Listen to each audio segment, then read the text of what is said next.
In 2021, Herrin was sentenced to 24 years in prison after pleading guilty to vehicular homicide.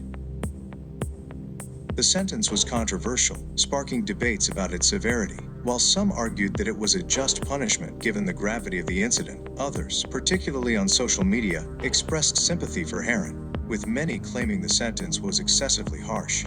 The case also led to a peculiar phenomenon online. Herrin became the subject of widespread attention on platforms like TikTok and Twitter, where many users, particularly young people, romanticized his appearance and advocated for a reduced sentence. This sparked broader discussions about accountability, justice, and the impact of social media on public perception of criminal cases. Detailed overview of the Cameron Herrin case. The incident on May. Cameron Herrin, then years old, was driving a Ford Mustang on Bayshore Boulevard in Tampa, Florida. The car, a graduation gift from his parents, was being driven at high speed. Herrin was racing against a friend, John Perino, who was driving a Nissan Altima. Bayshore Boulevard is a scenic but heavily trafficked road where speeding and reckless driving have been long-standing issues. Jessica Reisinger-Raubenolt, a 24-year-old woman visiting from Ohio, was crossing the street with her 21-month-old daughter Lillia in a stroller. As they attempted to cross a marked pedestrian crosswalk, Herrin's car struck them at a speed estimated to be over 100 miles per hour. Both Jessica and her daughter were killed in the collision. The investigation witnesses reported seeing the two cars racing at high speeds just before the crash. An investigation by the Tampa Police Department confirmed that Herrin and Raubenolt were engaged in a street race. Data from Herrin's car revealed he was traveling at approximately 102 miles per hour just moments before the crash and had slowed to 30 miles per hour at the time of impact. Legal proceedings. Both Herrin and Raubenolt were charged with vehicular homicide, racing on the highway, and reckless driving resulting in serious bodily injury or death.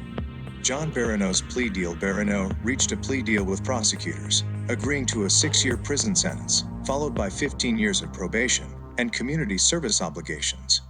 Cameron Herrin's trial. Herrin chose to plead guilty without a plea deal, leaving his sentence to the discretion of the court. In April 2021, Circuit Judge Christopher Nash sentenced Herrin to 24 years in prison, 12 years for each life lost to be served consecutively.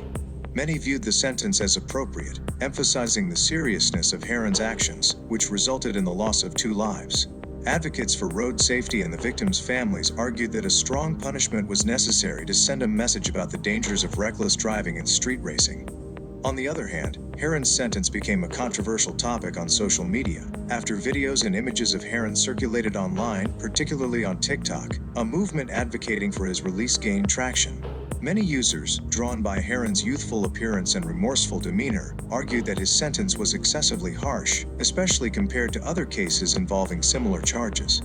The social media phenomenon. The online support for Herrin gave rise to a peculiar fan base, with hashtags like Cameron Herrin and Justice for Cameron trending across platforms. Some supporters called for a reduction in his sentence, while others romanticized him, creating a wave of viral posts that criticized the justice system and portrayed Herrin as a victim. The families of the victims and legal experts expressed dismay over this trend, highlighting how such attention could overshadow the real tragedy, the deaths of Jessica and Lillia. Current status. As of now, Cameron Herrin remains incarcerated. Legal experts and observers have noted that Herrin may appeal the sentence, though significant reductions in such cases are rare. The broader implications of the case continue to resonate, particularly in discussions about road safety, the influence of social media, and the balance between justice and leniency in sentencing.